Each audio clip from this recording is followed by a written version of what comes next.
गर है दुनिया की तलब तो जाहिद मकार से मिल, गर है दुनिया की तलब जाहिद मकार से मिल, दी है मतलूब तो इस तालिबे दीदार से मिल।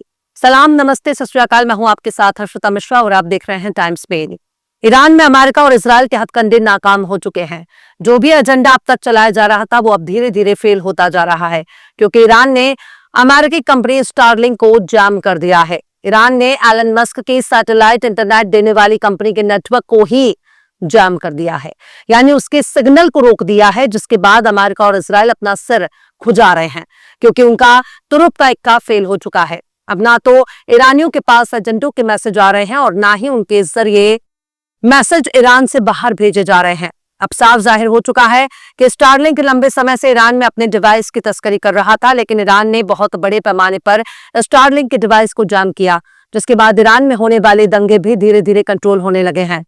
अपने यहाँ न सिर्फ उसने एलन मस्क की कंपनी स्टारलिंक के नेटवर्क को जाम कर दिया, बल्कि मोसाद के जासूसों को भी पकड़ना शुरू कर दिया। यहाँ तक कि मोसाद से ताल्लुक रखने वाले शख्स को ईरान ने फांसी की सजा भी दी है। और इन सब हरकतों को देखकर अमेरिका और इजराइल बेचैन हो रहे हैं, क्योंकि अगर उनकी प्रोपेगेंडा मशीनरी फांसी के तख्ते पर झूलने लगेगी तो उनका एजेंडा कैसे कामयाब होगा। पुलिस अफसरों और सिक्योरिटी फोर्सेस के कत्ल के मामले में मोसाद से ताल्लुक रखने वाले एक शख्स को ईरान ने फांसी के फंदे पर लटका दिया। पर बात सिर्फ यहीं तक नहीं है। अमेरिका ईरान पर हमले की फिराक में है और इसके लिए उसने तैयारी भी शुरू कर दी है, क्योंकि ईरान ने पहले ही कह दिया है कि अगर उसे जरा सा भी एहसास होगा कि उस पर हमला होने वाला है तो वो हमले से पहले ही पलटवार कर देगा। यानी जाहिर सी बात है, अमेरिका अगर ईरान पर हमले की कोशिश करेगा और उनकी जानकारी ईरान तक पहुंच जाएगी तो अमेरिका के हमले होने से पहले ही ईरान अमेरिकी ठिकानों पर हमले शुरू कर देगा और लगे हाथ इजराइल पर भी हमला करेगा। लेकिन अमेरिका ने अपने नागरिकों को तुरंत ईरान छोड़ने के लिए कह दिया है। अपने नागरिकों के लिए सिक्योरिटी अलर्ट जारी कर दिया है, जो बताने के लिए काफी है कि अमेरिका किसी भी वक्त हमला कर सकता है। यही वजह है कि इजराइल भी हाई अलर्ट मोड पर है और ऑस्ट्रेलिया ने भी अपने नागरिकों को तुरंत ईरान छोड़ने के लिए कह दिया है। वहीं ब्रिटेन में ईरान के दूतावास पर अभी हाल ही में हंगामा देखने को मिला था। यहां तक कि ईरान के कौमी परचम को उतारकर शाह पहलवी के परचम को लहराने की कोशिश की गई। इससे ईरान बहुत नाराज है। ईरान ने ब्रिटेन के राजदूत को तलब किया है और इंटरनेशनल कानून के तहत ब्रिटेन को उसकी जिम्मेदारी याद दिलाई है। बात सिर्फ यहीं तक नहीं है। ईरान ने ब्रिटेन, जर्मनी, इटली और फ्रांस के राजदूतों को बुलाकर पुलिस अफसरों के कत्ल करने वाले दंगाइयों की करतूत दिखाई है और ईरान के डिप्लोमेट ने कहा है कि वो अपने देशों को दंगाइयों की तस्वीरें दिखाए, ताकि उनके देश ये देख सकें कि कोई विरोध प्रदर्शन नहीं है बल्कि एक दंगा है। और ऐसे दंगाइयों को ब्रिटेन, जर्मनी, इटली और फ्रांस जैसे देश अपना समर्थन देकर गलती कर रहे हैं। उन्हें अपना समर्थन वापस ले लेना चाहिए।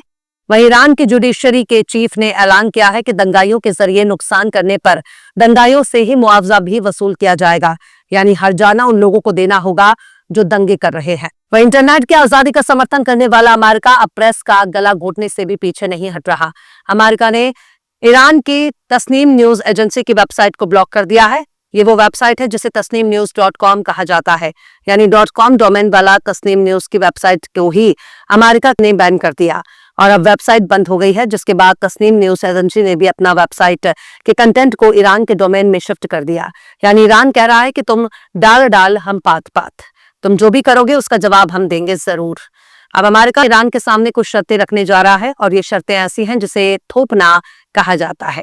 और इन शर्तों को देखकर ही कोई भी कमजोर दिमाग वाला शख्स भी समझ सकता है कि ये शर्त नहीं बल्कि खुद खुशी होगी। अमेरिका ने ईरान के साथ बातचीत करने के लिए एक ऐसा ऑफर दे सकता है जिसमें ईरान में विरोध प्रदर्शनों के खिलाफ एक्शन को रोकने की शर्त लागू हो सकती है। इसमें दंगाइयों के खिलाफ जो भी कार्रवाई की गई है उन्हें रोकने के लिए कहा गया है। दंगों के दौरान गिरफ्तार किए गए सभी कैदियों को रिहा करने की शर्त भी रखी गई है। यहाँ तक कि 408 किलो यूरेनियम भी छोड़ने के लिए कहा जा रहा है और इसे जीरो एनरिचमेंट यूरेनियम के लिए भी कहा जाएगा। यहाँ तक कि ईरान को अपनी लंबी दूरी के मिसाइल प्रोग्राम को भी रोकने की शर्त रखी गई है। यानी अमेरिका चाहता है कि ईरान अपनी सबसे बड़ी ताकत को ही जाया कर दे और इसके साथ ही हिजबुल्लाह, हूती यानी अंसारुल्लाह और हमास का समर्थन बंद करने की शर्त भी रखी गई है। कुल मिलाकर सीधा सा यही मतलब है, अमेरिका किसी भी हाल में ईरान की हुकूमत को गिराकर अपना एक कठपुतली मिटाने की तैयारी में है और उस कठपुतली का यही हाल है कि वो बरसों से अमेरिका में जाकर रह रहा है, रेजा पहलवी ईरान में तख्त नशीन होने का ख्वाब देख रहा है, जो शायद पूरा होने वाला नहीं है, क्योंकि ईरान के लोगों ने ही उसके बाप को मारकर भगाया था और उसका बेटा अब ईरान में गद्दी संभालने के सपने देख रहा है, जो शायद कुछ ज्यादा ही ख्वाहिशें पालकर बैठा है। वहीं दूसरी तरफ ईरान के डिफेंस मिनिस्टर ने कहा कि हम किसी भी हमले का बहुत ही दर्दनाक तरीके से जवाब देंगे, हम कभी भी दुश्मन के आगे नहीं झुकेंगे और अगर हम पर हमला होगा तो हमारा जवाब बहुत तकलीफदेह होगा। हम कहीं भी दुश्मन के ठिकानों पर हमला करेंगे और कोई भी देश जो हम पर हमले में दुश्मन की मदद करेगा या उसके लिए हमले के लिए रास्ता देगा, उसे भी ईरान के निशाने पर लिया जाएगा। यानी साफ बात है, अगर अमेरिका हमला करेगा तो अमेरिका के जो ठिकाने मिडिल ईस्ट खित्ते में मौजूद हैं, उन ठिकानों पर ईरान बमबारी करेगा, उन्हें तबाह करेगा, नुकसान पहुंचाएगा और अमेरिका की मदद के लिए जो भी देश सामने आएंगे या जो भी अमेरिका की मदद में शामिल होगा, उसको भी ईरान के गुस्से का सामना करना होगा। वहीं अल जजीरा ने कहा है कि अमेरिका की फौज ईरान पर हमले की प्लानिंग बना रही है और उनकी प्लानिंग अब आखिरी दौर में पहुंच चुकी है, यानी प्लान बिल्कुल तैयार हो चुका है, अब हमले के लिए अमल करना बाकी है। एक गुमनाम अमेरिकी अफसर ने अल जजीरा को यह बात बताई है। ईरान ने भी अमेरिका की तरफ से आने वाली जंग की धमकियों पर बोलते हुए मुंह तोड़ जवाब दिया है। ईरानी विदेश मंत्री अब्बास अराकची ने कहा है कि अगर अमेरिका हम पर हमला करता है तो हम तैयार हैं, हम जंग के लिए भी तैयार हैं, लेकिन बातचीत भी चाहते हैं।